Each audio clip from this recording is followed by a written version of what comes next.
Only thing I feel bad about GCBH. Ragging ഉണ്ടോ? അതുപോലെ നിങ്ങളുടെ ഏതെങ്കിലും സീനിയറിനെ പ്രപ്പോസ് ചെയ്യുക, അങ്ങനെ വല്ലതും പറയും. റാങ്ക് ഹോൾഡറൊക്കെ ഞങ്ങളുടെ പേരും റിപ്പീറ്റേഴ്സ് ഒക്കെ തന്നെ. പ്രത്യേകിച്ച് റൂൾസും കാര്യങ്ങളൊന്നും ഇല്ല നമ്മുടെ കോളേജിൽ. Hello, welcome back to my YouTube channel. സത്യം പറഞ്ഞാൽ സോറി കേട്ടോ, കഴിഞ്ഞ ഒരു 1.5 മാസമായി ഞാൻ യൂട്യൂബിൽ നല്ലൊരു വീഡിയോ ഇട്ടിട്ട് എനിക്കൊന്നും സമയമില്ലായിരുന്നു. ഒന്ന് എക്സാംസ് ആയിരുന്നു. എക്സാംസ് കഴിഞ്ഞ് വീട്ടിൽ ചെന്ന ഉടനെ എനിക്കിപ്പം ഞാൻ പ്ലേസ്ഡ് ആയ കമ്പനിയുടെ ഓൺ ബോർഡിങ് ആക്ടിവിറ്റീസും കാര്യങ്ങളൊക്കെ തുടങ്ങി. പിന്നെ പേഴ്സണലായിട്ട് കുറച്ച് കമ്മിറ്റ്മെൻറ്റ്സ് ഒക്കെ ഉണ്ടായിരുന്നു.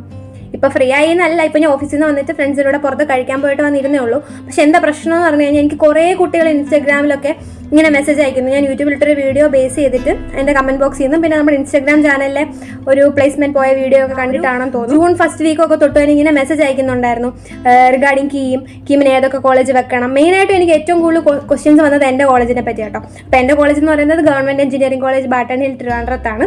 പിന്നെ എൻ്റെ ഡിപ്പാർട്ട്മെൻറ്റ് ഈസി ആയിരുന്നു. ഞാൻ ക്യാമ്പസ് പ്ലേസ്മെൻറ്റ് വഴിയാണ് എനിക്കിപ്പോൾ ജോലി കിട്ടിയത് രത്ന പാർക്കിൽ.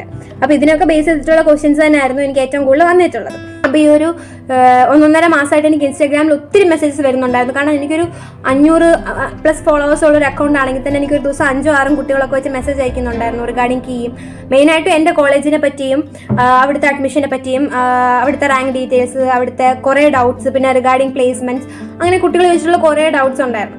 ഞാൻ ആദ്യമൊക്കെ ഇതിന് റിപ്ലൈ ചെയ്ത് വിടുമായിരുന്നു. ബട്ട് ഇപ്പം എനിക്ക് ജോലിക്കും കൂടെ കയറിയതിന് ശേഷം സത്യം പറഞ്ഞാൽ സമയമില്ല. അവർക്കൊരു ബുദ്ധിമുട്ടാകുന്ന പോലെ എനിക്ക് തോന്നി. പക്ഷെങ്കിൽ ഇപ്പോഴാണ് ഞാൻ എൻ്റെ സീരിയസ്നെസ് കൂടുതലായിട്ട് അറിയുന്നത്. കീമിൻ്റെ അലോട്ട്മെൻറ്റ് വരുന്നതേ ഉള്ളൂ. അപ്പോൾ ഞാൻ വെച്ച് പെട്ടെന്നൊരു വീഡിയോ ചെയ്താൽ കുറേ കുട്ടികൾക്ക് ഹെൽപ്ഫുൾ ആയിരിക്കുമല്ലോ. പിന്നെ ഓക്കെ, അപ്പോൾ ഒത്തിരി വാചകം പഠിക്കാൻ നമുക്ക് വീഡിയോയിലോട്ട് പോകാം.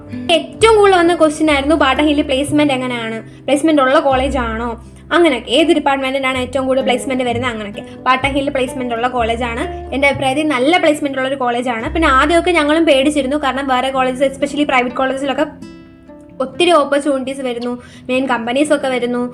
ചില കമ്പനീസ് നമ്മുടെ കോളേജിനെ ബ്ലാക്ക് ലിസ്റ്റ് ചെയ്തിട്ടുണ്ടെന്നൊക്കെ പറയുന്നു. അപ്പോൾ പിന്നെ റെസഷനും കൂടെ ആയതുകൊണ്ട് എല്ലായിടത്തും ജോബ് വേക്കൻസീസ് കുറവായതുകൊണ്ടും എല്ലാ കോളേജസിലും കമ്പനീസ് വരുന്നത് കുറയുന്ന പോലെ തന്നെ നമ്മുടെ കോളേജിലും കുറവുണ്ടായിരുന്നു. ബട്ട് ഞാൻ കയറിയ സമയത്ത്, ഞാൻ ഫസ്റ്റ് ഇയറൊക്കെ ആയിരുന്ന സമയത്ത് EC-യിലും IT-യിലും എസ്പെഷ്യലി, അത് നമുക്ക് അറിയാമായിരിക്കുമല്ലോ, കാരണം സോഫ്റ്റ്വെയർ കമ്പനീസ് ആയിരിക്കും ഏറ്റവും കൂടുതൽ വരുന്നത്. അതുകൊണ്ട് തന്നെ EC-യിലും IT-യിലും 80% എബോ, അതായത് ഒരു ഭൂരിഭാഗം കുട്ടികളും പ്ലേസ്ഡ് ആവുമായിരുന്നു. ബട്ട് ഇപ്പോഴത്തെ സെനേറിയോ അങ്ങനെ അല്ല. അത് മാറുമെന്ന് തന്നെ നമുക്ക് വിശ്വസിക്കാം. പിന്നെ പ്ലേസ്മെൻറ്റിന് വേണ്ട സൗകര്യങ്ങളൊക്കെ, പിന്നെ ഒരു കുഴപ്പം എന്താണെന്ന് വെച്ചാൽ ബാക്കി കോളേജിനൊക്കെ സ്റ്റുഡൻസ് കോർഡിനേറ്റ് ചെയ്തിട്ടാണ് പ്ലേസ്മെൻറ്റ് സെല്ല് കൊണ്ടുപോകുക. നമ്മളിവിടെ അങ്ങനെയല്ല. സ്റ്റുഡൻസ് ഇൻഫർമേഷൻ പാസിംഗ് മാത്രമാണ് മെയിനായിട്ട് ചെയ്യുക. കൂടുതലും കോളേജിൻ്റെ സൈഡിൽ നിന്ന് തന്നെയാണ് ചെയ്യുക. അപ്പം അതിൻ്റെ ഒരു ചെറിയ എനർജി കുറവുണ്ടെന്ന് തന്നെ പറയാം. ബട്ട് ഒട്ടും മോശമല്ല പ്ലേസ്മെൻറ്റ്സിൻ്റെ കാര്യത്തിൽ. കാരണം നിങ്ങൾക്ക് എന്തായാലും if you are trying to get a placement, you will get opportunities. പിന്നെ പ്ലേസ്മെൻറ്റ് കിട്ടുക എന്നുള്ളത് ultimately is about your luck, your hard work and so many other factors. But Barton Hill engineering college give enough placement opportunities for a student who wish to get placed എന്നാണ് എൻ്റെ ഒരു അഭിപ്രായം. Barton hill placement ഉള്ള കോളേജാണ്. പിന്നെ ഏറ്റവും കൂടുതൽ placements ഏതാ നടക്കാൻ ചോദിച്ചാൽ I don't have a solid answer. IT ആയിരുന്നു, ബട്ട് ഇയർ എനിക്ക് തോന്നുന്നു EC ആയിരിക്കണം. അതും I am not sure about. But EC and IT are the placement ഏറ്റവും കൂടുതൽ കിട്ടുന്ന ഡിപ്പാർട്ട്മെന്റ്. അതിൽ തന്നെ റെക്കമെൻഡ് EC, കാരണം IT കമ്പനീസ് ആണ് കൂടുതൽ വരുന്നതെങ്കിലും EC അല്ലെങ്കിൽ IT, ECക്കും ITക്കും ഇരിക്കാവുന്ന രീതിയിലാണ് വന്നിട്ടുള്ളതല്ല. വളരെ ചുരുക്കം കമ്പനീസ് EC മാത്രമേ ഇരിക്കാവുള്ളൂ, IT മാത്രമേ ഇരിക്കാവുള്ളൂ പറഞ്ഞിട്ടുള്ളൂ. അതിൽ തന്നെ നിങ്ങളൊരു EC സ്റ്റുഡൻ്റ് ആണെങ്കിൽ ആഡ് ഓൺ അഡ്വാൻറ്റേജ് ആണ്. കാരണം നമുക്ക് IT-കാരുടെയും CS-കാരുടെയും അത്രയും പറയണ്ട. ഞാനിപ്പം ഒരു 4 കമ്പനീസിൽ പ്ലേസ്ഡ് ആയിട്ടുണ്ടായിരുന്നു. ആൻഡ് കുറേ കമ്പനീസിൻ്റെ ഇൻ്റർവ്യൂവിന് ഇരുന്നിട്ടുണ്ട്. അപ്പോൾ അതിൽ എനിക്ക് മനസ്സിലായ ഒരു കാര്യവും ഞാൻ EC എടുക്കുന്നതിൻ്റെ ഒരു അഡ്വാൻറ്റേജ് ആയിട്ട് കുട്ടികളുടെ അടുത്ത് പറയാറുള്ള ഒരു കാര്യമാണ്, if you R choosing EC, നിങ്ങൾക്ക് പ്ലേസ്മെൻറ്റ്സ് കുറച്ച് ഈസി ആയിരിക്കും. നമുക്ക് ഇത്രയും കാര്യങ്ങൾ അറിയത്തില്ല. അത് ഇൻ്റർവ്യൂ ചെയ്യാൻ വരുന്നവർക്കും അറിയാം. നമുക്ക് ബേസിക്സ് പ്രോഗ്രാമിംഗ് മാത്രമേ നമ്മൾ പഠിക്കുന്നുള്ളൂ. അപ്പോൾ അവർ അങ്ങനത്തെ ബേസിക്സും അതുപോലെ അല്ലാതെ ചോദിക്കുന്ന കമ്പനീസും ഉണ്ട്. എന്നാലും മെജോറിറ്റി കമ്പനീസും നമ്മുടെ അടുത്ത് എക്സ്പെക്ട് ചെയ്യുന്നില്ല. അപ്പോൾ അവർ അതിനനുസരിച്ചുള്ളൊരു ലിബറേഷനൊക്കെ എന്തായാലും നമുക്ക് കിട്ടും.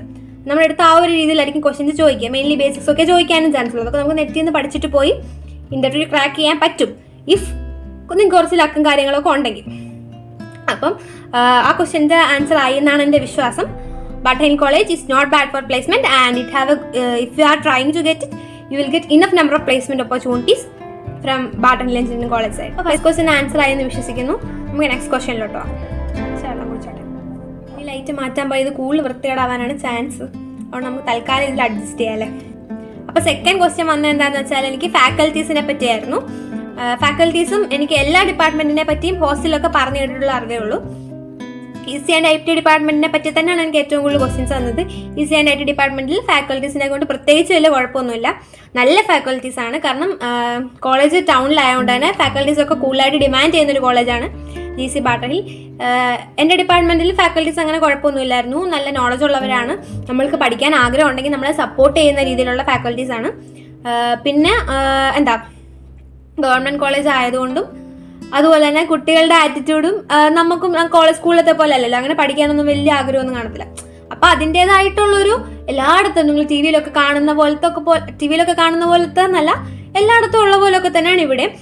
നിങ്ങൾ പിന്നെ അതാണ് കുട്ടികൾ ചോദിക്കുന്ന ഒരു ചോദ്യം, നല്ലോണം പഠിപ്പിക്കുമോ എന്നൊക്കെ. ഫസ്റ്റ് ഓഫ് ഓൾ നിങ്ങൾ മനസ്സിലാക്കേണ്ട ഒരു കാര്യം, ഇത് സ്കൂളല്ല, കോളേജാണ്. പിന്നെ ടീച്ചേഴ്സിനും ആ ഒരു മൈൻഡ് സെറ്റ് ഉണ്ട്. പിന്നെ അവർ പഠിപ്പിക്കണം എന്ന് വിചാരിച്ചാലും ഗവൺമെന്റ് കോളേജല്ലേ, നമ്മളങ്ങനെ പഠിക്കാനൊന്നും ഇരിക്കില്ല. അതൊക്കെ നിങ്ങൾ സിനിമയിൽ കാണുന്ന പോലൊക്കെ തന്നെയാണ് ബിടെക് ലൈഫ് എന്നല്ല, എല്ലാം അങ്ങനെയൊക്കെ തന്നെ ആയിരിക്കും. നല്ല ഫാക്കൽറ്റീസ് ആണ്, അങ്ങനെ ശല്യം ചെയ്യുന്ന സ്ട്രിക്റ്റ് ഫാക്കൽറ്റീസ് ഒന്നും അല്ല. ഇത് ബലം പിടിച്ചാലും നിങ്ങൾ 4th ഇയർ ഒക്കെ ആകുമ്പോൾ പ്രോജക്റ്റിന്റെ കാര്യത്തിനൊക്കെ ആയിരിക്കും, അതും അങ്ങനെ അങ്ങ് ബലം പിടിക്കൊന്നുമില്ല. ഞാനിങ്ങനെ കുറേ കോളേജിലെ പിള്ളേർ പറയുന്നത് കേട്ടിട്ടുണ്ട്, എനിക്ക് പേഴ്സണലി അറിയാം, ഇങ്ങനെ ഓരോ ടെക്നിക്കൽ സൊസൈറ്റിയിലൊക്കെ വോളണ്ടിയർ ചെയ്തിട്ടുള്ളതുകൊണ്ട്. അപ്പോൾ അതൊക്കെ വെച്ച് നോക്കുമ്പോൾ നമ്മുടെ കോളേജ് ഭയങ്കര അടിപൊളിയാണ് ഇൻ ടേംസ് ഓഫ് ഫാക്കൽറ്റീസിൻ്റെ കാര്യത്തിൽ. IT ഫാക്കൽറ്റീസൊക്കെ IT ഡിപ്പാർട്ട്മെൻറ്റിലെ ഫാക്കൽറ്റീസൊക്കെ ഇച്ചിരി എങ്ങും കൂടെയാണ്. ECE കുറച്ച് പ്രായമുള്ള ഫാക്കൽറ്റീസ് ആണ്. അപ്പം ആ ഒരു വ്യത്യാസം ഉണ്ടെന്നല്ലാതെ ECE IT faculties it's just good only. നിങ്ങൾക്ക് അവരെ കൊണ്ട് ഒരു ശല്യവും ഉണ്ടാവില്ല എന്ന് തന്നെയാണ് എൻ്റെ വിശ്വാസം. പിന്നെ നല്ലോണം പഠിപ്പിക്കുന്ന ആൾക്കാരാണ്, കുറേ എക്സ്ട്രീംലി സ്കിൽഡ് ആയിട്ടുള്ള ഫാക്കൽറ്റീസ് ഉണ്ട്. അത് കോളേജ് മൊത്തത്തിലും ഉണ്ട്. എനിക്ക് മെയിനായിട്ട് ECE IT ഡിപ്പാർട്ട്മെന്റിനെ പറ്റിയാണ് അറിയാവുന്നത്. ട്രിപ്പിൾ ഡിപ്പാർട്ട്മെന്റിലെ മാത്രമാണ് അവിടുത്തെ ഫാക്കൽറ്റീസ് സ്ട്രിക്റ്റ് എന്നാണ് ഞാൻ കേട്ടിട്ടുള്ളത്. അതും എനിക്ക് പേഴ്സണലി എക്സ്പീരിയൻസ് ഒന്നും ഇല്ല. അപ്പോൾ ഫാക്കൽറ്റീസിൻ്റെ ഡൗട്ട് ക്ലിയർ ആയി എന്ന് ഞാൻ വിശ്വസിക്കുന്നു. പിന്നെ എനിക്ക് വന്നിട്ടുള്ളൊരു ക്വസ്റ്റ്യൻ അവിടുത്തെ ഹോസ്റ്റലിനെ പറ്റിയായിരുന്നു. അപ്പം എല്ലാവർക്കും അറിയായിരിക്കും തോന്നുന്നു, നിങ്ങളിപ്പോൾ പ്രോപ്പർ റിസർച്ചസ് ഒക്കെ എടുത്തിട്ടുണ്ടായിരിക്കും. നമ്മുടെ കോളേജിൽ ബോയ്സിന് ഹോസ്റ്റൽ ഇല്ല, ഗേൾസിന് മാത്രമേ ഹോസ്റ്റലുള്ളൂ. 2 ഹോസ്റ്റൽ ബിൽഡിങ്സ് ഉണ്ട്, അതിൽ ഒന്നിൽ മാത്രമേ മെസ്സുള്ളൂ. 2 നമ്മുടെ കോളേജ് ഒരു ചെറിയ കോളേജാണ്. ആ കോമ്പൗണ്ടിനകത്ത് തന്നെയാണ് ലേഡീസ് ഹോസ്റ്റൽ 1ഉം ലേഡീസ് ഹോസ്റ്റൽ 2ഉം ഉള്ളത്. ലേഡീസ് ഹോസ്റ്റലിലെ റെന്റ് എന്ന് പറയുന്നത് അപ്രോക്സിമേറ്റ്ലി 2700 rupees ടു ഒരു 3200 അല്ലെങ്കിൽ 3500 വരെ എന്നൊക്കെയാണ് ആവാറ്. യൂഷ്വലി ഇതിൻ്റെ ഇടയിൽ തന്നെ നിൽക്കും. 3200 പ്ലസ് ഒന്നും അങ്ങനെ ആവാറില്ല, കാരണം നമ്മൾ എല്ലാ ദിവസവും അവിടെ നിൽക്കുകയില്ല, നിന്നാലും അത്ര ഒന്നും ആവാറില്ല. പിന്നെ ചിലപ്പോഴൊക്കെ ആയിട്ടുണ്ട്. ഇതാണ് അവിടുത്തെ റെന്റ് എന്ന് പറയുന്നത്, ഇൻക്ലൂഡിങ് ഫുഡാണ്. നമുക്ക് ഒരു മാസം അത്രയാണ് ബില്ല് വരുന്നത്. പിന്നെ അഡ്വാൻസും മറ്റു കാര്യങ്ങളൊക്കെ എല്ലായിടത്തും ഉള്ള പോലെ തന്നെ ഉണ്ട്. പിന്നെ ഹോസ്റ്റല് 4 ഷെയറിംഗ് റൂംസ് ആണ് ലേഡീസ് ഹോസ്റ്റൽ 2-ൽ. ലേഡീസ് ഹോസ്റ്റൽ 1-ൽ ഞാൻ നിന്നിട്ടില്ല, ഞങ്ങൾ സമയത്ത് കൊറോണ ആയതുകൊണ്ട്. എങ്കിലും ഇച്ചിരിയും കൂടെ സ്ഥലവും കാര്യങ്ങളും സൗകര്യങ്ങളും ഒക്കെ, അതായത് ഫസ്റ്റ് ഇയേഴ്സ് താമസിക്കുന്ന ഹോസ്റ്റലാണ് ലേഡീസ് ഹോസ്റ്റൽ 2. അവിടെ ഇച്ചിരിയും കൂടെ സൗകര്യങ്ങളും കാര്യങ്ങളൊക്കെ ഉണ്ട്. ലേഡീസ് ഹോസ്റ്റൽ 2 ഒട്ടും മോശമല്ല. എൻ്റെ യൂട്യൂബ് ചാനലിൽ ഷോർട്സ് എടുത്ത് നോക്കിയാൽ നിങ്ങൾക്ക് അതിലെ കുറേ പാർട്സ് ഒക്കെ എന്തായാലും കാണാൻ പറ്റും. നല്ലതാണ്, അത്യാവശ്യം റൂമാണെങ്കിൽ നല്ല സ്പേസും വെട്ടമൊക്കെ ഉള്ള റൂംസ് ആണ്, if you R maintaining like that. പിന്നെ ക്ലീനിങ് ഉണ്ട്, നമ്മൾക്ക് ക്ലീൻ ചെയ്യണമെങ്കിൽ ആളെ വിളിച്ച് ക്ലീൻ ചെയ്യിപ്പിക്കാം. എന്നും ക്ലീൻ ചെയ്യാറുണ്ട്. ബാത്റൂം ഒക്കെ വൃത്തിയാണ്. ഞാൻ നേരത്തെ 6th തൊട്ടൊരു ഹോസ്റ്റലിൽ നിന്നിട്ടുള്ളതുകൊണ്ട് എനിക്ക് കുറച്ച് എക്സ്പീരിയൻസ് ഉണ്ട്. അപ്പോൾ അതിൻ്റെ പുറത്ത് പറയുകയാണെങ്കിൽ എനിക്ക് അവിടുത്തെ ക്ലീൻനെസ്സും റൂം ഫെസിലിറ്റീസും ഒക്കെ ഓക്കെ ആയിരുന്നു. ബട്ട് ഓക്കെ അല്ലാത്ത ആൾക്കാരും ഉണ്ടായിരുന്നു, ബട്ട് എനിക്ക് ഓക്കെ ആയിരുന്നു. പിന്നെ ജിം ഫെസിലിറ്റി ഉണ്ട്, ബട്ട് അതത്ര യൂസബിൾ കണ്ടീഷനിലല്ല. ബട്ട് സ്റ്റിൽ നിങ്ങൾക്ക് വേണമെങ്കിൽ ക്ലീൻ ചെയ്യാൻ പറഞ്ഞാൽ അവർ ക്ലീൻ ചെയ്ത് തരും. ആൻഡ് ഉപയോഗിക്കേണ്ട കുട്ടികൾക്ക് ഉപയോഗിക്കാം. പിന്നെ റൂൾസ് എന്ന് പറയുന്നത് രാവിലെ 6:30 തൊട്ട് വൈകിട്ട് 9:30 വരെയാണ് നിങ്ങൾക്ക് പുറത്തു പോകാൻ പറ്റുന്നത്. അത് ഇനി പുറത്ത് പോകണമെങ്കിലോ വീട്ടിൽ പോയിട്ട് അല്ലാത്ത സമയത്ത് വരണമെങ്കിലോ ഒക്കെ നിങ്ങൾക്ക് വാർഡനെയോ മേട്രനെയോ വിളിച്ച് പെർമിഷൻ എടുക്കേണ്ടി വരും. ഗേറ്റ് ക്ലോസ് ചെയ്യും. 9:30 വരെയാണ് കർഫ്യൂ ടൈം. രാവിലെ 6 തൊട്ട് വൈകിട്ട് 9 വരെ നമുക്ക് രജിസ്റ്ററിൽ എഴുതി വെച്ചിട്ട് പുറത്തു പോകാൻ പറ്റും. പിന്നെ ബോയ്സിന് ഹോസ്റ്റലില്ല, പക്ഷെ ബോയ്സിന് PG ഫെസിലിറ്റീസും അല്ലാതെ അപ്പാർട്ട്മെന്റ് വൈസും ഒക്കെ കോളേജിന് ചുറ്റും തന്നെ വാക്കബിൾ ഡിസ്റ്റൻസിലും അല്ലാതെ കുറേ അവൈലബിൾ ആണ്. ഇതൊരു ലോ കോളേജും ഗവൺമെന്റ് എഞ്ചിനീയറിംഗ് കോളേജും പിന്നെ യൂണിവേഴ്സിറ്റി കോളേജ്, അങ്ങനെ കുറേ കോളേജസ് ഇങ്ങനെ ആ ഒരു ഏരിയ തന്നെ വരുന്നുണ്ട്. ബോയ്സിന് ഹോസ്റ്റൽ ഇല്ല എന്നോർത്ത് വിഷമിക്കേണ്ട ആവശ്യമില്ല. അഫോർഡബിൾ ആയിട്ടുള്ള റേറ്റിൽ തന്നെ ഹോസ്റ്റലും ഫുഡും ബസ് ഫെസിലിറ്റീസും ഒക്കെ കോളേജിന് ചുറ്റും തന്നെ കിട്ടും. അപ്പം ദാറ്റ്സ് അബൌട്ട് ഹോസ്റ്റലും എനിക്കും പാട്ടൻ ഹിൽ എഞ്ചിനീയറിംഗ് കോളേജിലെ ഹോസ്റ്റൽ നല്ലതായിരുന്നു. ഫുഡാണെങ്കിലും ആ ഒരു റേറ്റിന് ഡീസൻറ്റ് ഫുഡാണ് കിട്ടുന്നത്. ആഴ്ചയിൽ നമുക്ക് 1-2 ദിവസമൊക്കെ നോൺ ഇല്ലാതിരിക്കാറുള്ളൂ. പിന്നെ എനിക്കൊരു പ്രശ്നമായിട്ട് ഫുഡ്, പിന്നെ ഈ പാറ്റ പല്ലി എന്നൊക്കെ പറയുന്നതൊക്കെ അങ്ങനെയൊക്കെ വരും. പക്ഷെ അതൊക്കെ എവിടെ പോയാലും വരും, നിങ്ങൾ ഏത് ഹോസ്റ്റലിൽ പോയാലും വരും. അങ്ങനത്തെ പ്രശ്നങ്ങളൊക്കെ ഇവിടെ ഉണ്ട്, ഹോണസ്റ്റ് ആയിട്ട് പറയുകയാണെങ്കിൽ. കാരണം ഭാവിയിൽ ഇപ്പോൾ കഴിക്കാൻ പോകുമ്പം ദോശയിലൊരു പുഴുവിനെയൊക്കെ കിട്ടിയാൽ ഈ ചേച്ചി പറഞ്ഞിട്ടാണ് പോയെന്ന് നിങ്ങൾക്ക് തോന്നുമല്ലോ. പക്ഷെ നിങ്ങൾ ഇവിടെ നിന്നല്ല, എവിടെ പോയാലും ഇങ്ങനെയൊക്കെ ഉണ്ടാവും. കാരണം ഇത്രയും പേർക്ക് ഫുഡ് നമ്മുടെ വീട്ടിൽ തന്നെ വല്ലപ്പോഴൊക്കെ കുക്ക് ചെയ്യുമ്പോൾ മുടിയൊക്കെ വീഴാറില്ലേ ഭക്ഷണത്തിൽ, അതുപോലെ അബദ്ധങ്ങളൊക്കെ പറ്റാറുണ്ട്. ബട്ട് എനിക്ക് അതൊരു വലിയ പ്രശ്നമായിട്ട് തോന്നാത്തതുകൊണ്ടാണോ എന്ന് എനിക്ക് അറിഞ്ഞൂടാ. ബാട്ടൺ ഹില്ലിലെ ഹോസ്റ്റലിൽ വൃത്തിയുണ്ട്, മെസ് ഫുഡും ഹൈജീനിക് ആണ്. പിന്നെ ഓർക്കുക ഇങ്ങനെ ആയിരിക്കും എന്നുള്ളത്. അപ്പം ഇതിലൊരു ബിൽഡിങ്ങിലെ മെസ്സുള്ളൂ, അപ്പോൾ ഫുഡ് കഴിക്കാൻ ഇങ്ങോട്ട് വരേണ്ട വരും ഫസ്റ്റ് ഇയേഴ്സ്. ആ ഒരു കുഴപ്പം മാത്രമേ ഉള്ളൂ. ബട്ട് അത്ര ഡിസ്റ്റൻസ് ഒന്നുമില്ല. കുഞ്ഞു കോളേജ് ആയതുകൊണ്ട് തന്നെ കുഞ്ഞു ക്യാമ്പസാണ്. ഈ കുഞ്ഞു ക്യാമ്പസിലാണ് ഈ 2 ഹോസ്റ്റൽ ബിൽഡിങ്സും ഇരിക്കുന്നത്. അപ്പോൾ അതൊന്നൊരു ബുദ്ധിമുട്ടല്ല. അപ്പോൾ പിന്നെ അബൌട്ട് ഹോസ്റ്റൽ, എനിക്ക് ബാട്ടൺ ഹില്ലിൽ കോളേജിനേക്കാളും അടിപൊളി ഹോസ്റ്റലായിരുന്നു. വൃത്തിയാക്കാനൊക്കെ എന്നും ആളുണ്ട്. പിന്നെ ജിം ഫെസിലിറ്റി ഉണ്ട്. പിന്നെ അവിടുത്തെ കർഫ്യൂ ടൈം എന്ന് പറയുന്നത് 6:30 to 9:30 ആണ്. അപ്പം നമുക്ക് വീട്ടിൽ പോലും അങ്ങനെ ഒരു സ്വാതന്ത്ര്യമൊന്നും കിട്ടത്തില്ലല്ലോ. ബട്ട് പേരൻസ് ഒരു കാരണവശാലും പേടിക്കേണ്ട. ആ ഏരിയ ഈസ് റൗഡി ഏരിയ എന്നൊക്കെ പറയുമെങ്കിലും ഈസിലി എല്ലാം ആക്സസിബിൾ ആണ്. അങ്ങനത്തെ ഫെസിലിറ്റീസ് ഹോസ്റ്റലിൽ നിൽക്കുന്ന കുട്ടികൾക്ക് യൂഷ്വലി അങ്ങനെ ഒരു ബുദ്ധിമുട്ടുണ്ടാവാറുണ്ട്. ലൈക്ക് സാധനം വാങ്ങിക്കാനൊക്കെ ഇതൊന്നുമില്ല. അമ്പലം തൊട്ടടുത്തുണ്ട്, സാധനം വാങ്ങിക്കാൻ കട തൊട്ടടുത്തുണ്ട്. പിന്നെ സിറ്റി ഷട്ടിൽ ബസ് പോകുന്നുണ്ട്. 10 രൂപയ്ക്ക് നിങ്ങൾക്ക് തിരുവനന്തപുരം സിറ്റിയിൽ എവിടെ വേണമെങ്കിലും പോവാം. അപ്പം ഹോസ്റ്റൽ എനിക്ക് ഭയങ്കര അടിപൊളിയായിട്ട് തോന്നിയിട്ടുള്ളൊരു എലമെൻ്റ് ആണ് for my college life. Apart from the vibe and friends, the one who wish to vibe themselves, അതായത് നമുക്ക് സ്വന്തമായിട്ട് അപ്പോൾ ആരും ഇല്ലെങ്കിലും നമുക്ക് ഈ ഒരു സ്ഥലവും അവിടുത്തെ ആക്സസിബിലിറ്റിയും ഒക്കെ കാരണം എൻജോയ് ചെയ്യാൻ പറ്റും. പിന്നെ ഹോസ്റ്റലാണെങ്കിലും ടൗണിൽ നിന്ന് അടുത്താണെങ്കിലും ഒരു പീസ്ഫുൾ ഏരിയയിലായിരിക്കുന്നത്. തൊട്ട് താഴെ ഒരു അമ്പലമൊക്കെ ഉണ്ട്. താഴെ കൂടെ സിറ്റി സർക്കിൾ ബസ് പോകും. 10 രൂപയ്ക്ക് ഞാൻ പറഞ്ഞില്ലേ, എവിടെ വേണമെങ്കിലും പോവാം. പിന്നെ ഹോസ്റ്റലിലെ ആൾക്കാരൊക്കെ നല്ല ഫ്രണ്ട്ലി ആണ്, നല്ല ഇന്നസെൻ്റ് ആൾക്കാരാണ്. അവിടുത്തെ മെസ്സിലൊക്കെ ഉള്ള കുക്ക് അങ്കിളായാലും അടുത്തുള്ള അങ്കിളുമാരായാലും. അപ്പം എനിക്ക് ഭയങ്കര അടിപൊളിയായിട്ട് തോന്നിയിട്ടുള്ള എൻ്റെ കോളേജ് ലൈഫിൽ ഒരു മെയിൻ എന്ന് പറയുന്നത് ഹോസ്റ്റലായിരുന്നു. പിന്നെ എനിക്ക് കുറച്ച് കുട്ടികൾ ചോദിച്ചിട്ടുള്ള ക്വസ്റ്റ്യൻ ആയിരുന്നു. നമ്മുടെ 4th question is about workshop ഒക്കെ നടക്കാറുണ്ടോ എന്ന്. എനിക്ക് സത്യം പറഞ്ഞാൽ അറിഞ്ഞുകൂടാ. ഞാൻ +2 പഠിക്കുമ്പം എനിക്ക് അറിഞ്ഞുകൂടായിരുന്നു ഇങ്ങനെയൊക്കെ നടക്കുന്നത്. എനിക്ക് ഒരു വർക്ക്ഷോപ്പേ അറിയാൻ പാടുള്ളായിരുന്നു. അത് കാറൊക്കെ നന്നാക്കുന്ന വർക്ക്ഷോപ്പായിരുന്നു. അപ്പോൾ ഞാൻ വിചാരിക്കുന്ന ഈ സോഷ്യൽ മീഡിയ ടെക്നോളജി ഒക്കെ ഇത്രയും ഇങ്ങനെ വളരുമ്പോഴായിരിക്കുമല്ലോ കുട്ടികൾക്ക് ഇതിനെപ്പറ്റിയൊക്കെ ഇൻഫർമേഷൻ ഒക്കെ കിട്ടുക.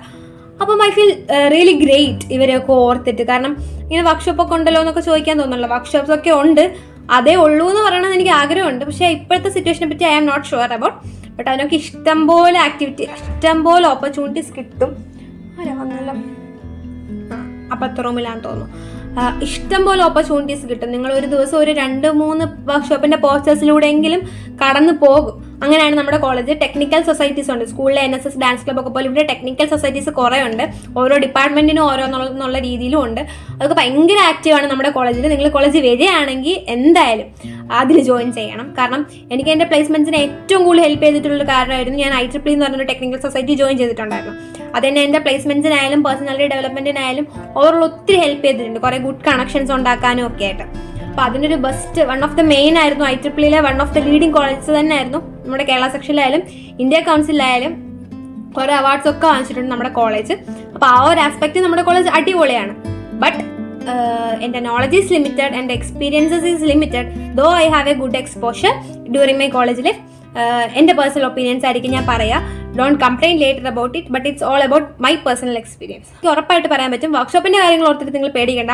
U will get enough opportunities, enough workshop attend ചെയ്യാനുള്ള അവസരങ്ങളും കാര്യങ്ങളും, വർക്ക്ഷോപ്പ് കണ്ടക്ട് ചെയ്യാനുള്ള അവസരങ്ങളും, ചിലപ്പം ഒരു 3rd year ഒക്കെ ആകുമ്പോൾ വർക്ക്ഷോപ്പ് ക്ലാസ് എടുക്കാനുള്ള ഓപ്പർച്യൂണിറ്റീസും നിങ്ങൾക്ക് കിട്ടും. Don't worry about it if you are coming to Barton Hill engineering college. പിന്നെ വന്നിട്ടുള്ളൊരു ക്വസ്റ്റ്യൻ ആയിരുന്നു, EC department or IT department which is better എന്നുള്ളത്. അത് ഞാൻ ഈസി ആയതുകൊണ്ട് പൊക്കി പറയുന്നതല്ല. എനിക്ക് ഇതിൻ്റെ ടെക്നിക്കൽ സൈഡും നോളജ് ആസ്പെക്ട്സും ഒന്നും അധികം അറിയില്ലെങ്കിലും ഒരു പ്രാക്ടിക്കൽ ആസ്പെക്റ്റിൽ ഞാൻ പറയുകയാണെങ്കിൽ എനിക്ക് ഈസിയാണ് ഇഷ്ടം. ഞാൻ ഈസി ആണെന്നേ പറയുള്ളൂ. 3 കാരണങ്ങളുണ്ട്. ഒന്ന് ഞാൻ നേരത്തെ പറഞ്ഞ പോലെ പ്ലേസ്മെന്റ്സ് വരുമ്പം ഈസിക്ക് ഇങ്ങനെ ഒരു അഡ്വാൻറ്റേജ് ഉള്ളതായിട്ട് എനിക്ക് തോന്നിയിട്ടുണ്ട്. ലൈക്ക് ഈസിക്ക് കോർ കമ്പനീസിന്റെ പ്ലേസ്മെന്റ്സിനും ഇരിക്കാം, IT കമ്പനീസിന്റെ പ്ലേസ്മെന്റ്സിനും ഇരിക്കാം. പക്ഷെ വേറൊരു ഡിപ്പാർട്ട്മെന്റിന് ഇത് പറ്റത്തില്ല. അപ്പോൾ നമുക്ക് അങ്ങനെ ഒരു അഡ്വാൻറ്റേജ് ഉണ്ട്. രണ്ടാമത്തെ കാര്യം എന്ന് പറയുന്നത്, ഇവർ ഇന്റർവ്യൂവിന് വരുന്നവർ ഈസിക്കാരുടെ അടുത്ത് ലിബറലായിട്ട് ചോദ്യം ചോദിക്കും. അത് എനിക്കൊരു 99% ഷുവർ അതങ്ങനെ പറയാൻ പറ്റും. അങ്ങനെ ചോദിക്കുകയുള്ളൂ. അപ്പം നമുക്കത് ആ ഒരു കൺസിഡറേഷൻ എന്തായാലും കിട്ടും. അപ്പോൾ ഇത് രണ്ടും ആയല്ലോ. പ്ലേസ്മെന്റ്സ് ആണ് എനിക്ക് ഏറ്റവും കൂടുതൽ കുട്ടികൾ ചോദിച്ചിട്ടുള്ളത്. പിന്നെ 2 മൂന്നാമതായിട്ട് ഇപ്പോൾ കുട്ടികളെല്ലാം ഈസിയാണ് ചൂസ് ചെയ്യുന്നത്. അപ്പം ഞാൻ അവരുടെ അടുത്ത് വൈ ഈസി, കാരണം എല്ലാവരും CS IT അല്ലേ പ്രിപ്പയർ ചെയ്യാറ്. അങ്ങനെ 1-2 പേരുടെ അടുത്ത് ചോദിച്ചപ്പം വൈ ഈസി എന്ന് ഞാനിങ്ങനെ ടെക്നിക്കലി ചോദിച്ചല്ല, ഇപ്പം എന്താ ഇങ്ങനെ ഒരു ട്രെൻഡെന്ന് ചോദിച്ചപ്പോൾ കുട്ടികൾ പറഞ്ഞത് ഒന്ന് ഇത്, രണ്ടാമത്തേത് ഈ 2026 ഒക്കെ ആകുമ്പോഴത്തേക്ക് semi conductor industry will Bloom and അങ്ങനെ ഇലക്ട്രോണിക്സ് എഞ്ചിനീയേഴ്സിന് ഇനഫ് ഓപ്പർച്യൂണിറ്റീസ് ആണ് വരുന്നതെന്നൊക്കെ. പിന്നെ പുറത്തു പോയി പഠിക്കാനാണെങ്കിലും ഈസി ഒക്കെ ആണെങ്കിൽ ഒരു എംബഡഡ് സിസ്റ്റത്തിനൊക്കെ പുറത്തു പോയി പഠിച്ചാൽ ലൈഫ് സെറ്റാണ്. അപ്പം അങ്ങനെ I will support with easy. പിന്നെ പഠിക്കാനും എളുപ്പമാണ്. ഇപ്പോൾ ബയോളജി ഒക്കെ പഠിച്ചിട്ട് പോകുന്ന പിള്ളേർ എന്തായാലും, പ്രത്യേകിച്ച് റിപ്പീറ്റേഴ്സ് ഒക്കെ പിള്ളേരൊക്കെ ആണെങ്കിലും അവരൊരു പെട്ടെന്ന് ക്യാമ്പസ് പ്ലേസ്മെന്റ് കിട്ടണം, ആ ഒരു ആറ്റിറ്റ്യൂഡിലൊക്കെ ആയിരിക്കും കോളേജിൽ വരുന്നതെന്നാണ് എൻ്റെ ഒരു അറിവ്. അപ്പോൾ നമ്മൾ ഈ എക്സാംസ് ഒക്കെ ക്ലിയർ ചെയ്യുകയാണെങ്കിലും IT ആണെങ്കിൽ കംപ്ലീറ്റ്ലി നല്ല ഒരു മിനിമം കോഡിങ്ങും ഇതിനെപ്പറ്റിയുള്ള നോളജ് നമുക്ക് ഉണ്ടായിരിക്കണം. ആ തിയറി വായിച്ചാൽ മനസ്സിലാവുമെങ്കിലും ചെയ്യണം. അപ്പം ഞാൻ കേട്ടതും അറിഞ്ഞതും ബയോളജി ഡിപ്പാർട്ട്മെന്റിൽ നിന്ന് പോകുന്ന കുട്ടികൾക്ക് ഒന്നുകിൽ അവർ ടാലന്റഡ് ആയിരിക്കണം, അല്ലെങ്കിൽ അവർ ഇന്റലിജന്റ് ആയിരിക്കണം, അല്ലെങ്കിൽ അവർ അത്ര ഹാർഡ് വർക്കിംഗ് ആയിരിക്കണം ഈ ഒരു ലെവലിൽ വരാൻ. ബട്ട് ഈസിയിൽ നമുക്ക് ആ ഒരു ബുദ്ധിമുട്ട് വരുന്നില്ല. ഒരു പ്രോഗ്രാമിങ് നമ്മൾ സബ്ജക്റ്റ് ആയിട്ട് പഠിക്കുന്നുള്ളൂ. പിന്നെ നമ്മൾ പഠിക്കുന്നത് നമ്മുടെ ലാബ് ചെയ്യാൻ വേണ്ടിയിട്ടുള്ള പ്രോഗ്രാമിങ്. അത് ആ പ്രോഗ്രാംസ് പർട്ടിക്കുലർ കാണാൻ പഠിക്കുക, അല്ലെങ്കിൽ എക്സാം സമയത്ത് നമ്മൾ ചെയ്യുന്ന കുറച്ച് അഡ്ജസ്റ്റ്മെന്റ്സ് ഒക്കെ കാണുമല്ലോ. അങ്ങനെ എന്തെങ്കിലുമൊക്കെ ചെയ്തത് ക്രാക്ക് ചെയ്യാവുന്നതേ ഉള്ളൂ. പഠിക്കേണ്ടവർക്ക് പഠിക്കാം. അപ്പോൾ ആ ഒരു ആസ്പെക്റ്റിൽ നോക്കിയാലും I will support easy. Easy is better എന്ന് ചോദിച്ചാൽ എൻ്റെ പേഴ്സണൽ ഒപ്പീനിയനിൽ ഞാനൊരു പ്രാക്ടിക്കൽ അപ്രോച്ചിൽ പറയുകയാണെങ്കിൽ easy is better. Scientific approach അങ്ങനെ കുറേ അപ്രോച്ചസ് ഉണ്ടല്ലോ. ആ രീതിയിൽ ചോദിച്ചാൽ എനിക്ക് സത്യം പറഞ്ഞാൽ അറിയില്ല. പിന്നെ ഇപ്പോൾ കുട്ടികളൊക്കെ പറയുന്നത് ആ ഒരു അപ്രോച്ചിലും ഈസി തന്നെയാണ് ബെസ്റ്റ് എന്നാണ്. And I agree with dum. അപ്പം ആ ക്വസ്റ്റ്യൻ ആൻസർ ആയെന്ന് വിശ്വസിക്കുന്നു. Easy or IT which is better എന്ന് ചോദിച്ചാൽ I will support easy, then IT. പിന്നെ വന്നിട്ടുള്ളത് അലോട്ട്മെന്റിനെ പറ്റിയാണ്. അപ്പോൾ കുട്ടികൾ മെയിൻ ആയിട്ട് ചോദിക്കുന്നത്, ഈ വീഡിയോ ഒത്തിരി ലെങ്തി ആയി പോകാൻ തോന്നും, ബട്ട് നിങ്ങൾ സ്കിപ്പ് ചെയ്താണെങ്കിലും എല്ലാ ക്വസ്റ്റ്യനിലും അറ്റ്ലീസ്റ്റ് വൺസ് എങ്കിലും പോയാൽ I will be happy and നിങ്ങൾക്ക് ഇച്ചിരിയും കൂടെ ഒരു ഇൻഫർമേറ്റീവ് ആയിരിക്കും. പിന്നെ ചോദിച്ചിട്ടുള്ളത് അലോട്ട്മെന്റിനെ പറ്റിയാണ്. അലോട്ട്മെന്റിനെ പറ്റി ആധികാരികമായിട്ട് പറയാൻ ഞാൻ ആളല്ല, ബട്ട് എൻ്റെ എക്സ്പീരിയൻസ് വെച്ചിട്ടാണെങ്കിൽ കുട്ടികൾ ഏറ്റവും കൂടുതൽ ചോദിക്കുന്നതാണ്, ചേച്ചി ബാട്ടണിയിലുള്ള ഈസി കിട്ടാനുള്ള റാങ്ക് എനിക്കില്ല, പക്ഷെ എങ്കിൽ കണ്ണൂർ GC എനിക്ക് കിട്ടും, അപ്പം ഞാൻ അത് വെക്കട്ടെ എന്നൊക്കെ. But don't do that. Kannur GC കൊള്ളില്ലെന്നല്ല, നിങ്ങൾ എപ്പോഴും അലോട്ട്മെന്റ് വെക്കുമ്പം നിങ്ങൾക്ക് ഏറ്റവും പോകാൻ ആഗ്രഹമുള്ള കോളേജ് ഫസ്റ്റ് വെക്കുക, അത് കഴിഞ്ഞ് കോളേജ് ഉള്ളത് സെക്കൻഡ് വെക്കുക. അങ്ങനെ നിങ്ങൾക്ക് പോകാൻ ആഗ്രഹമുള്ള, don't look for your rank, നിങ്ങൾക്ക് പോകാൻ ആഗ്രഹമുള്ള കോളേജസ് ഇങ്ങനെ ഓർഡറിൽ വെക്കുക. അത് കഴിഞ്ഞിട്ട് ഈ ഇതിൽ നിങ്ങൾക്ക് കിട്ടാൻ ചാൻസ് ഉള്ള കോളേജ് ഉണ്ടെങ്കിൽ അതും വെക്കാം കേട്ടോ. അത് കഴിഞ്ഞിട്ട് നിങ്ങൾക്ക് ഇപ്പം നിങ്ങൾക്ക് ആഗ്രഹമുള്ള ഒരു കോളേജിലും കിട്ടാനുള്ള റാങ്ക് നിങ്ങൾക്ക് ഇല്ല എന്തെങ്കിലും തോന്നുവാണെങ്കിൽ നിങ്ങൾക്ക് കിട്ടാൻ ചാൻസ് ഉള്ള കോളേജസ് ഇല്ലേ, അതും വെക്കുക. കാരണം അതും വെക്കുക. ഇങ്ങനെയാണ് നിങ്ങൾ അലോട്ട്മെന്റ് വെക്കാൻ. ഇതിലൊരു സംശയമില്ല, ഇതിങ്ങനെ തന്നെ വേണം ചെയ്യാൻ. എന്താ ഇങ്ങനെ പറയാൻ കാരണം എന്ന് വെച്ചാൽ നമ്മൾ മോളിൽ നിന്നാണ് അലോട്ട്മെന്റ് വായിച്ചു വരാം. അപ്പോൾ ഇപ്പം ABCD ഇതിൽ D വരെ നിങ്ങൾക്ക് ഇഷ്ടമുള്ള കോളേജ്, നിങ്ങൾക്ക് ആഗ്രഹമുള്ള കോളേജാണ്. അപ്പോൾ D വരെയുള്ള കോളേജ് നിങ്ങൾക്ക് കിട്ടാൻ റാങ്ക് ഇല്ലെന്ന് വെക്കുക. ഈ FG നിങ്ങളുടെ റാങ്ക് വെച്ചിട്ട് നിങ്ങൾക്ക് കിട്ടാൻ ചാൻസ് ഉള്ള കോളേജ് നിങ്ങൾ വെച്ചു. അപ്പോൾ മോളിൽ നിന്ന് ഇങ്ങനെ വായിച്ചു വരുമ്പോൾ ഫസ്റ്റ് അലോട്ട്മെന്റിന് ഓക്കെ നിങ്ങൾക്ക് E കിട്ടാനുള്ള റാങ്ക് ഉണ്ട്, അപ്പോൾ നിങ്ങൾക്ക് E അലോട്ട്മെന്റ് ആവും. E എന്ന കോളേജ് നിങ്ങൾക്ക് അലോട്ട്മെന്റ് കിട്ടിയെന്ന് പറഞ്ഞു തരും. പിന്നെ നിങ്ങൾക്ക് അങ്ങോട്ട് Fന് താഴോട്ടുള്ളതൊന്നും അപ്ലൈ ചെയ്യാൻ പറ്റില്ല. പിന്നെ നിങ്ങൾക്ക് E വരെ ഉള്ളതേ ഉള്ളൂ. അപ്പോൾ അടുത്ത അലോട്ട്മെന്റ് ഇതാണ്. C കിട്ടിയൊരു കൊച്ച് NIT അഡ്മിഷൻ കിട്ടിയിട്ട് C എന്ന് പറഞ്ഞ കോളേജ് അഡ്മിഷൻ കിട്ടിയൊരു കൊച്ചങ്ങ് പോയി. അപ്പോൾ നിങ്ങൾക്ക് അവിടെ ഒരു വേക്കൻസി ആയില്ലേ, നിങ്ങൾക്ക് അവിടെ പഠിക്കാനല്ലേ തേർഡ് ആഗ്രഹം. അപ്പോൾ നിങ്ങൾ അലോട്ട്മെന്റ് എന്ത് ചെയ്യും, E എന്ന് Cയിലോട്ട് മാറും. അപ്പം നിങ്ങൾ ആഗ്രഹിച്ച കോളേജിൽ നിങ്ങൾക്ക് അഡ്മിഷൻ കിട്ടിയോ? പകരം നിങ്ങൾ നിങ്ങളുടെ റാങ്കിനനുസരിച്ച് EFG വെച്ചിട്ട് ABCD ലാസ്റ്റ് ആണ് വെച്ചിരുന്നതെങ്കിലോ കിട്ടില്ല ഒരിക്കലും. കാരണം E കിട്ടിക്കഴിഞ്ഞാൽ പിന്നെ നിങ്ങൾക്ക് D മാത്രമേ വെക്കാൻ പറ്റൂ. പിന്നെ നിങ്ങൾക്ക് ആഗ്രഹിച്ച കോളേജ് ഒന്നും വെക്കാൻ പറ്റില്ല. അപ്പോൾ എപ്പോഴും നിങ്ങൾ അലോട്ട്മെന്റ് വെക്കുമ്പോൾ നിങ്ങൾക്ക് ഏറ്റവും ആഗ്രഹമുള്ള കോളേജസ് ആ ഓർഡറിൽ വേണം വെക്കാൻ. ബട്ട് മേക്ക് ഷുവർ ദാറ്റ് നിങ്ങൾക്ക് റാങ്ക് കുറവാണെങ്കിൽ നിങ്ങൾക്ക് കിട്ടാൻ ചാൻസ് ഉള്ള കോളേജസ് വെക്കാതിരിക്കില്ല. It's a huge mistake. ഇങ്ങനെയാണ് നിങ്ങൾ അലോട്ട്മെന്റ് വെക്കാൻ. ഓക്കെ. പിന്നെ എനിക്ക് മെയിനായിട്ട് വന്നൊരു ക്വസ്റ്റ്യൻ ആയിരുന്നു, ഈ CCE tough or not. Easy to pass and easy എന്നേ ഞാൻ പറയുള്ളൂ. ഞാനൊരു എബോവ് ആവറേജ് സ്റ്റുഡൻ്റ് ആണ്. എൻ്റെ കോളേജിൽ അത്ര വലിയ പഠിപ്പ് സ്റ്റുഡൻറ്റും ടെക്നിക്കൽ നോളജ് ഉള്ള കുട്ടിയൊന്നും അല്ല. ബട്ട് എനിക്ക് ഈസി ടഫായിട്ട് ഇതുവരെ തോന്നിയിട്ടില്ല. ഏതോ 10-40 സബ്ജക്റ്റുള്ള ഒരു 3-4 സബ്ജക്റ്റ് കൂടി ഇപ്പോൾ ഒരു 5 സബ്ജക്റ്റ് മാത്രമേ നമുക്കിങ്ങനെ അയ്യോ ഇനി എന്ത് ചെയ്യും എന്നൊരു രീതിയിൽ ഇരിക്കേണ്ട വന്നിട്ടുള്ളൂ, ജയിക്കുമോ എന്നൊക്കെ. ബട്ട് അതും പരീക്ഷയുടെ സമയമാകുമ്പോൾ സംഭവം വി വിൽ മാനേജ്. ഇനി ഞാൻ ഹോസ്റ്റലിലായിരുന്നോണ്ടാണോന്നും എനിക്ക് അറിഞ്ഞൂടെ. എൻ്റെ റൂമിലൊരു കുട്ടിയൊക്കെ ഉണ്ടായിരുന്നു, ഒന്നിൽ കൂടുതൽ കുട്ടികളുണ്ടായിരുന്നു. ബട്ട് മെയിൻലി ഇവളാണ്. നമുക്കിപ്പോൾ ഒട്ടും പറ്റുന്നില്ലെങ്കിൽ അവൾ പഠിച്ചുകൊണ്ടിരിക്കുകയാണെങ്കിലും വന്ന് നമുക്ക് പഠിപ്പിച്ചൊക്കെ തരും. അങ്ങനെയൊക്കെ ഹോസ്റ്റലിൽ നിന്നുകൊണ്ട് അങ്ങനെ കുറേ അഡ്വാൻറ്റേജും കാര്യങ്ങളൊക്കെ ഉണ്ടായിട്ടുണ്ട്. That's why I love my hostel more than my college. അങ്ങനെയൊക്കെ അപ്പം ഇറ്റ്സ് ക്വൈറ്റ് ഈസിയർ. പിന്നെ കോളേജിലാണെങ്കിൽ ഇപ്പോൾ ബോയ്സിന് പോകണം അങ്ങനെയൊന്നുമില്ല. 9 വരെ ബോയ്സിന് നമ്മുടെ കോളേജ് ക്യാമ്പസിൽ ഇരിക്കാം, ലൈബ്രറിയിലും ക്യാമ്പസിലും ഒക്കെ ആയിട്ട്. അപ്പം അങ്ങനെ അപ്പം ഈസി ടഫാണോ എന്ന് ചോദിച്ചാൽ സബ്ജക്റ്റ് തന്നെ ഞാൻ പറയുകയാണെങ്കിൽ പ്രോബ്ലംസ് കൂടുതലുള്ള സബ്ജക്ട്സ് ഉണ്ട്. ബട്ട് അതിനും തിയറി കാണും. സോ ആ തിയറി ഒക്കെ പഠിച്ച് അത്യാവശ്യം സിമ്പിളായിട്ട് നിങ്ങൾക്ക് ഇഷ്ടമുള്ള പ്രോബ്ലംസ് ആണല്ലോ സിമ്പിളായിട്ടൊക്കെ തോന്നും. അതൊക്കെ പഠിച്ചാലും സുഖമായിട്ട് പാസ്സാവാം. പരീക്ഷയുടെ തലേന്ന് പഠിച്ചാലും പാസ്സാവാൻ പറ്റും എന്നാണ് എൻ്റെ ഒരു വിശ്വാസം. ഞാൻ അങ്ങനെ ട്രൈ ചെയ്ത് വിൻ ചെയ്തിട്ടുള്ളതുകൊണ്ടും ആൾക്കാരെ കണ്ടിട്ടുള്ളതുകൊണ്ടാണ് easy to pass. Easy it's not tough. ഇതിന് ഈസി അല്ലെങ്കിലും ഈസി ടഫ് അല്ല. എനിക്ക് ഫ്രണ്ട്സിൻ്റെ അടുത്തു നിന്നൊക്കെ ഒത്തിരി ക്രിറ്റിസിസം കിട്ടിയിട്ടുണ്ട്. ബട്ട് സ്റ്റിൽ എൻ്റെ അഭിപ്രായത്തിൽ easy is not tough. Easy ആണോ എന്ന് ചോദിച്ചാൽ എനിക്ക് ഈസി ആയിരുന്നു. യാ, അപ്പോൾ ഇതൊക്കെയായിരുന്നു എനിക്ക് മെയിനായിട്ടും ഇൻസ്റ്റയിലും യൂട്യൂബിൽ കമൻസിലും വന്നിട്ടുള്ള ക്വസ്റ്റ്യൻസൊക്കെ. പിന്നെ ഞാൻ ഈ വീഡിയോയിൽ എനിക്ക് പേഴ്സണൽ ഒപ്പീനിയനാണെന്ന് എടുത്ത് പറഞ്ഞിട്ടുള്ള കാര്യങ്ങളൊക്കെ എനിക്ക് പേഴ്സണൽ ഒപ്പീനിയനാണ്. കോമൺ ഒപ്പീനിയനാണ് പറഞ്ഞിട്ടുള്ളതൊക്കെ 100% സത്യസന്ധമായിട്ടും കോമൺ ഒപ്പീനിയനും ആണ്. അപ്പം ഇതാണ് എൻ്റെ ഒരു അഭിപ്രായം, ഡീറ്റെയിൽഡ് അഭിപ്രായം about your doubts regarding GC Barton hill. അപ്പോൾ അലോട്ട്മെൻറ്റ് കൊടുക്കുമ്പോൾ എല്ലാവരും ശ്രദ്ധിച്ച് നിങ്ങളുടെ ചോയ്സസും പ്രിഫറൻസസും ഒക്കെ കണക്കിലെടുത്ത് തന്നെ വെക്കുക. അപ്പോൾ ഇതാണ് നമ്മുടെ ഇന്നത്തെ ഒരു Q&A. ഇതിന് ലെങ്ത് കൂടി പോയെന്ന് തോന്നുന്നു. പിന്നെ വെട്ടത്തിൻ്റെ കുഴപ്പങ്ങളും കാര്യങ്ങളൊക്കെ ഉണ്ടാവും. ഇത് എഡിറ്റ് ചെയ്തിട്ട് നല്ലതാണെങ്കിലേ മാത്രമേ ഞാൻ ഇത് അപ്ലോഡ് ചെയ്യുള്ളൂ കേട്ടോ.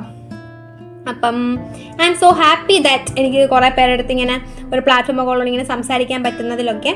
അപ്പോൾ if you like my videos keep supporting. എന്തെങ്കിലും ഡൗട്ട് നിങ്ങൾ കോളേജിലൊക്കെ ചേർന്നിട്ടുണ്ടെങ്കിലും എൻ്റെ അടുത്ത് അക്കൗണ്ടിൽ ഇൻസ്റ്റാഗ്രാമിൽ മെസ്സേജ് അയച്ചാൽ I will be helping you. അപ്പോൾ നമ്മളുടെ വീഡിയോയുടെ ക്ലൈമാക്സിലെത്തിയല്ലേ. എനിക്ക് ശരിക്കും ഭയങ്കര സന്തോഷമുണ്ട്. ഞാൻ എപ്പോഴൊക്കെ ആഗ്രഹിച്ചിട്ടുണ്ട് എനിക്കിങ്ങനെ ഇരുന്ന് കുറച്ച് ക്രൗഡിൻ്റെ അടുത്ത് ഇങ്ങനെ കുറച്ച് കാര്യങ്ങളൊക്കെ സംസാരിക്കാൻ പറ്റിയിരുന്നെങ്കിൽ. എൻ്റെ അടുത്ത് ഇങ്ങനെ ഇൻസ്റ്റാഗ്രാമിൽ കുറേ പേര് ഡൗട്ടൊക്കെ ചോദിച്ചിരുന്നെങ്കിൽ എനിക്ക് ഇങ്ങനെയൊക്കെ പറയാൻ പറ്റുമല്ലോ എന്നൊക്കെ. അപ്പോൾ thank you for all those കുട്ടികൾ who ask me questions through Instagram and YouTube. It means a lot for me. ചില സമയത്തൊക്കെ അങ്ങനെ എനിക്ക് എന്ത് പറയണമെന്ന് അവരോട് എന്ത് പറഞ്ഞാലും ഇത് പേഴ്സണലൈസ്ഡ് ആയിപ്പോൾ. I am so happy for you guys that you scored well in KEAM and happy for myself. എനിക്കിങ്ങനെ ആൻസർ ചെയ്യാൻ പറ്റുന്നതിലൊക്കെ ഞാനെല്ലാം ഹോണസ്റ്റായിട്ടും ട്രൂ ടു മൈ ഹേർട്ട് അങ്ങനെയാണ് റിപ്ലൈ ചെയ്യുക. നിങ്ങൾക്ക് ഇനി എന്തെങ്കിലും ഡൗട്ട് ഉണ്ടെങ്കിൽ എന്നോട് ഇനിയും മെസ്സേജ് അയച്ച് ചോദിച്ചാൽ മതി. നിങ്ങൾ കോളേജിൽ കയറുമ്പോഴായാലും regarding your selecting courses placement ഒക്കെ എല്ലാത്തിനും ഞാൻ നിങ്ങൾ പറഞ്ഞ പോലെ തന്നെ ഫ്രാങ്കായിട്ട് പേഴ്സണൽ എക്സ്പീരിയൻസിൽ നിന്ന് സിമ്പിളായിട്ട് ആൻസർ ചെയ്യാൻ തന്നെ ശ്രമിക്കാം. ഇനിയും ഈ അലോട്ട്മെൻറ്റ് റിലേറ്റഡോ മറ്റെന്തെങ്കിലും കാര്യങ്ങൾ റിലേറ്റഡായിട്ട് അഡ്മിഷൻ റിലേറ്റഡായിട്ട് എന്ത് ഡൗട്ട് ഉണ്ടെങ്കിലും ഈ വീഡിയോയുടെ താഴെ കമൻറ്റ് ചെയ്താൽ മതി. I will be replying as soon as possible. This is from my side. Thank you all for watching this video and share it out with people. ഇത് ഹെൽപ്പ് ആവും എന്നുള്ളവർക്കൊക്കെ ഈ വീഡിയോ ഷെയർ ചെയ്യുക. Thank you.